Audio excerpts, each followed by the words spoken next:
नमस्कार, आप देख रहे हैं सिंघम टाइम्स न्यूज।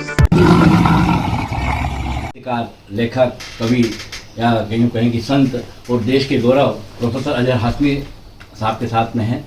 वे मेरे परम गुरु रहे हैं और बीए में प्रथम वर्ष द्वितीय वर्ष बीए में राजनीति शास्त्र का मैं सर का विद्यार्थी रहा हूँ।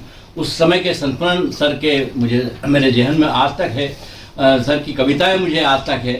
सर ने जो बताया था कि कवि अज्ञे की कविता मुझे आज तक याद है। कवि अज्ञे ने एक समय को लिखा था, अंग्रेजों के बारे में टिप्पणी करते हुए लिखा था कि सांपो तुम सभ्य भी नहीं, तुम्हें शहर में बसना नहीं आया। सांपो तुम सभ्य भी नहीं, तुम्हें शहर में बसना नहीं आया। एक बात पूछूं, जवाब दोगे, जब तुम्हें डसना कहाँ से आया। ये कविता मुझे आज नए वर्षों से सर के आशीर्वाद से प्राप्त है। और आज चूँकि हिंदी दिवस है और दो अवसर ऐसे हैं कि कभी काजू घना कभी मुट्ठी चना जैसी पुस्तक देश भर में लोकप्रिय भी है और चर्चित है। सर ने मुझे ये भी प्रदान की है और आप देखेंगे कि सर की इनकी कविता के माध्यम से इस पुस्तक में जो काव्य रचना के माध्यम से सर ने प्रस्तुत किए, ये सब लोगों को बहुत पसंद आएगा। आप सिंघम टाइम्स के न्यूज़ चैनल पर आप ये देखिए, प्रस्तुत है इस कविता के अंश भी। और मैं सर से एक निवेदन करूंगा कि हिंदी दिवस के ऊपर भी देश की जनता को, शहर की जनता को, हिंदी प्रेमियों को एक क्या संदेश देना चाहेंगे हिंदी दिवस पर सर आप। हिंदी दिवस पर एक दोहे में संदेश देता हूँ मैं। भारत माँ की देह का हिंदी ही है प्राण।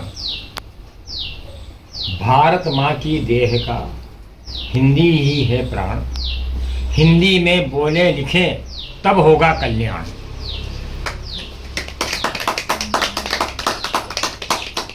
धन्यवाद। 14 सितंबर हिंदी दिवस है और हिंदी दिवस पर मेरे परम प्रिय शिष्य श्री गोविंद उपाध्याय जो मेरा गर्व है, मेरी शक्ति भी है, मेरे रतलाम के सारे विद्यार्थी मेरी ताकत भी हैं। और ये है बहुत उस समय किशोरावस्था में थे, फिर युवावस्था में जिनको मैंने पढ़ाया और मेरी जो है कक्षाओं में ये 4-4, 6-6 घंटे बैठते थे, नोट्स देते थे। आज भी उसका वर्णन करते, सही वर्णन करते हैं। मैं भूलिया पर उनको सब याद है मेरी क्लासेस कैसी होती थी। तो मैंने कहा गोविंद उपाध्याय मेरा गर्व भी है, मेरी शक्ति भी है, मेरी सामर्थ्य भी है, मेरी ताकत भी है और मुझे गर्व है। तो इनकी पीठ ठोंकता हुआ, चूँकि मेरा शिष्य पत्रकार भी और संपादक भी है, बहुत अच्छी प्रतिष्ठा है, पूरे परिवार के साथ बैठे हैं। तो अखंड सौभाग्यवती श्रीमती अंजना, ये पूरी किताब जो मैंने अपने परम शिष्य गोविंद उपाध्याय को भेंट की है, उनका पूरा परिवार बैठा हुआ है। मैंने अभी 6 लोग बैठे, मैंने कहा षड दर्शन की तरह विराजित हैं आप इस समय को।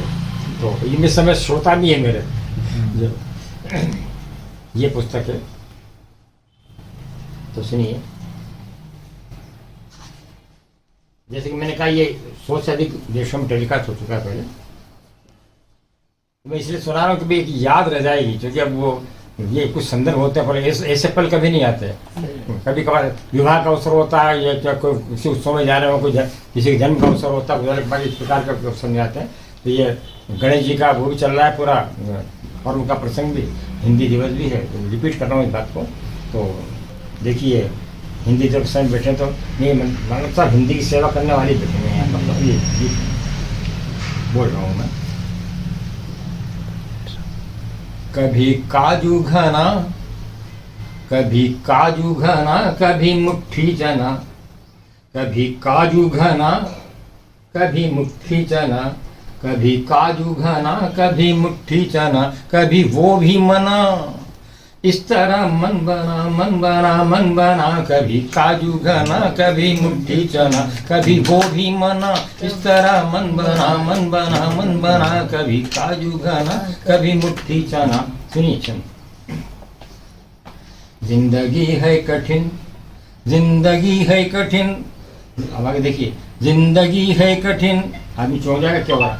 जिंदगी है कठिन और आसान भी, जिंदगी है कठिन और आसान भी, प्रश्न है तो कभी है समाधान भी। जिंदगी है कठिन और आसान भी, प्रश्न है तो कभी है समाधान भी। काल का चक्र भैया, काल का चक्र नीचे की ऊपर कभी, काल का चक्र नीचे की ऊपर कभी, एक हीरा अभी धूल धूसर कभी। इसलिए हर किसी को न दुखड़ा सुना, इसलिए हर किसी को ना दुखड़ा सुना, कभी काजू घना कभी मुट्ठी चना, कभी काजू घना कभी मुट्ठी चना, कभी वो भी मना, इस तरह मन बना मन बना मन बना, कभी काजू घना कभी मुट्ठी चना। तो सुनिए, जिंदगी दर्द भी, जिंदगी दर्द भी, जिंदगी दर्द भी, जिंदगी फाग भी।